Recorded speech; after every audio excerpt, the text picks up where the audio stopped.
بسم اللہ الرحمن الرحیم۔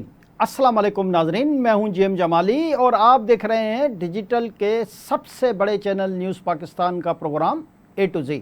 ناظرین، army chief field marshal Syed Asim Munir کا کہنا ہے کہ بھارت آپریشن سندور کے دوران اپنے مقرر کردہ فوجی اہداف حاصل کرنے میں ناکام رہا۔ یہ بات فیلڈ مارشل سید عاصم منیر نے نیشنل ڈیفنس یونیورسٹی اسلام آباد کا دورے کے موقع پر کہی۔ فیلڈ مارشل نے national security and war course کرنے والے مسلح افواج کے فارغ التحصیل افسران سے خطاب کرتے ہوئے کہا کہ آپریشن سندور میں ناکامی کی غیر منطقی توجیحات پیش کرنا دراصل بھارت کی آپریشنل تیاری اور اسٹریٹجک دور اندیشی کی کمی ثابت کرتا ہے۔ آرمی چیف نے شرکاء سے خطاب کے دوران جنگ کے بدلتے ہوئے کردار پر روشنی ڈالی اور چیلنجز سے نمٹنے کے لیے ذہنی تیاری، عملی فہم اور ادارہ جاتی پیشہ ورانہ مہارت کی اہمیت پر زور دیا۔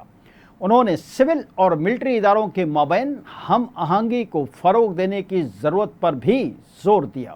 جی ناظرین، ادھر پاکستان اسٹاک ایکسچینج میں روز نئے ریکارڈ بننے کا سلسلہ تیزی سے جاری ہے اور انڈیکس کا رخ اوپر کی طرف ہی دکھائی دے رہا ہے۔ آج کاروبار میں تاریخی تیزی کے باعث 100 انڈیکس 1,33,000 کی بلند ترین سطح پر پہنچ گیا۔ یہ تاریخ کی ایک نئی بلند ترین سطح ہے۔ کاروباری ہفتے کے پہلے روز اسٹاک مارکیٹ میں زبردست تیزی دیکھی جا رہی ہے۔ کاروبار کے دوران 100 انڈیکس میں 1,753 پوائنٹس کا اضافہ ریکارڈ ہوا، جس کے بعد انڈیکس ملک کی تاریخ کی بلند ترین سطح 1,33,711 پوائنٹس پر پہنچ گیا۔ یاد رہے کہ گزشتہ کاروباری ہفتے کے آخری روز 100 انڈیکس 1,31,949 کی سطح پر بند ہوا تھا۔ جی ناظرین، یہ بات بہت اچھی طرح آپ کے علم میں ہے کہ دنیا میں امریکہ مخالف طاقتیں بہت تیزی سے ابھر رہی ہیں، جو کبھی افرادی سطح پر اور کبھی اجتماعی سطح پر دنیا میں امریکی اجارہ داری کو چیلنج کر رہی ہیں۔ اسی حوالے سے دنیا کی ابھرتی ہوئی معیشتوں کے گروپ برکس نے ایران پر اسرائیلی اور امریکہ کے حملوں کی شدید الفاظ میں مذمت کی ہے۔ یاد رہے کہ برکس میں برازیل، روس، بھارت، چین اور جنوبی افریقہ پر مشتمل گروپ برکس کا 2 روزہ اجلاس برازیل کے شہر ریو ڈی جنیرو میں منعقد ہوا، جس کا مشترکہ اعلامیہ بھی جاری کیا گیا ہے۔ اعلامیہ میں کہا گیا ہے کہ 13 جون کے بعد ایران پر حملے بین الاقوامی قانون کی سنگین خلاف ورزی تھے۔ اجلاس میں ایران کی جوہری تنصیبات پر فوجی حملوں کی شدید الفاظ میں مذمت کی گئی، تاہم برکس نے اپنے بیان میں امریکہ یا اسرائیل کا نام لے کر ان کی مذمت نہیں کی۔ تنظیم نے غزہ میں فوری اور غیر مشروط جنگ بندی کا بھی مطالبہ کیا۔ برکس نے غزہ کی پٹی اور مقبوضہ فلسطین علاقوں کے تمام دیگر مقامات سے اسرائیلی فوجی کی واپسی کا بھی مطالبہ کیا۔ برکس کے اعلامیہ میں اس بات پر بھی زور دیا گیا کہ دنیا کے تمام ممالک اپنی لوکل کرنسی میں آپس میں ٹریڈ کریں۔ ماہرین کا کہنا ہے کہ یہ امریکی معیشت اور ڈالر کی دنیا بھر میں اجارہ داری پر سب سے بڑی کاری ضرب ثابت ہو سکتی ہے۔ دریں اثنا ایرانی وزیر خارجہ عباس عراقچی نے کہا ہے کہ ایران پر حملے کے معاملے میں اسرائیل اور امریکہ کا احتساب ہونا چاہیے۔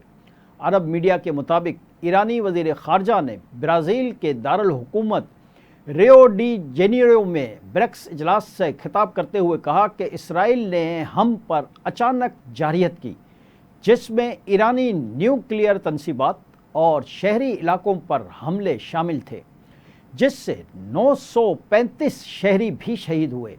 انہوں نے مزید کہا کہ ہماری ایٹمی تنصیبات پر امریکی اور اسرائیلی حملے بین الاقوامی معاہدے برائے ایٹمی عدم پھیلاؤ کے معاہدے اور اقوام متحدہ کی قرارداد نمبر 2231 کی خلاف ورزی ہے، جسے ایران نے تسلیم کیا ہوا ہے، جس پر ایران کے ایٹمی پروگرام پر عالمی اتفاق رائے 2015 سے ہے۔ عباس عراقچی نے مزید بتایا کہ اس کے بعد امریکی مداخلت ایک کھلا ثبوت ہے کہ ہماری ایٹمی تنصیبات پر امریکی حملوں کا ہونا ثابت کرتا ہے کہ اس معاملے پر امریکی اور اسرائیلی حکومتیں شراکت دار تھیں۔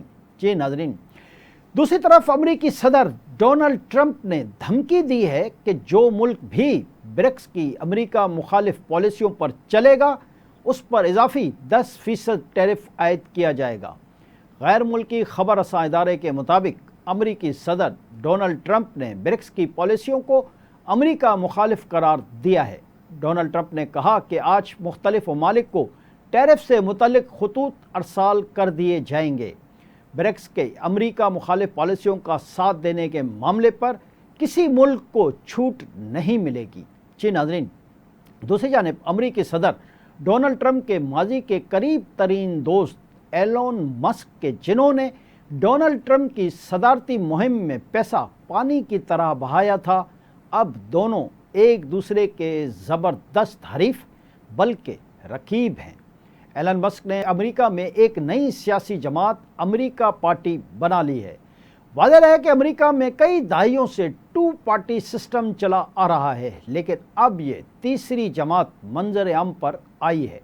امریکی صدر ڈونلڈ ٹرمپ نے ایلن مسک کی نئی سیاسی جماعت امریکہ پارٹی بنانے کے اعلان کو مضحکہ خیز قرار دیتے ہوئے کہا کہ امریکہ صرف 2 جماعتی نظام کے لیے ہی بنایا گیا ہے۔ صدر ٹرمپ نے یہ بیان مورسٹاؤن ایئرپورٹ پر صحافیوں سے گفتگو کے دوران دیا۔ وہ اپنے نجی گولف کلب کے دورے کے بعد واشنگٹن واپسی کے لیے ایئر فورس 1 میں سوار ہو رہے تھے۔ ان کے ہمراہ امریکی سیکرٹری آف کامرس ہاورڈ لٹ تک بھی ان کے ساتھ تھے۔ صدر ٹرمپ نے مزید کہا کہ میرا خیال ہے کہ تیسری پارٹی بنانا مضحکہ خیز ہے۔